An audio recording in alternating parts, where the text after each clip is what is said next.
you live in the world and you have to respond to the world the best you can. And some writers would be able to do that. A lot of writers are notoriously poor in their political judgment.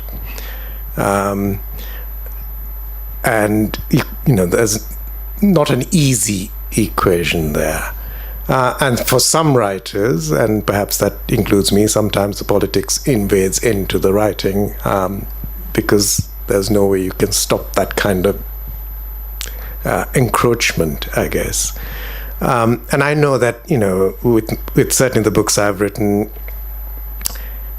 in the early books, I remember having responses that are totally contradictory. People saying,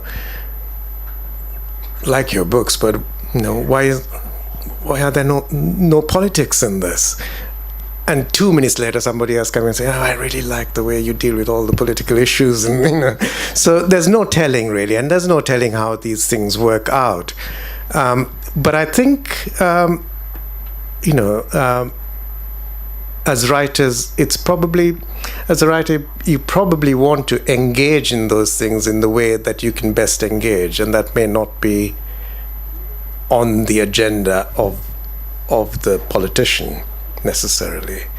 And it is really in terms of communicating with the people who might read you. And I think you can't presume too much, actually. I mean, it's very easy to kind of think, well, you've written this great political tract or whatever, it's going to change the world. Well, it depends whether somebody reads it. There are lots of things that are very, very bad in the world, and lots of things that are getting darker in the world. And I think, you touched on some of those bigger things, which are far wider than national politics. And it is the corporate world. It's the one ideology, perhaps, that's pervasive now in the world, which is, I suppose, a certain model of capitalism and so on, which I think is darkening things a little bit. But at the same time, I take a lot of heart from the fact that there's probably more people reading books than ever before in the history of the world, in the history of mankind. There's more people reading, there's more people writing, definitely.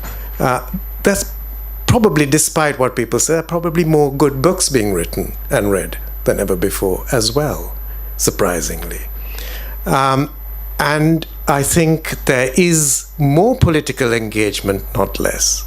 Continuing to write daily or weekly or whatever they may do is the more effective option. Could be. Maybe that's why they stick at it. But if you're sort of asking about the effects of writing, I mean, there are lots of different ways, and there's a short-term effect and the long-term effect, and you mentioned Orwell.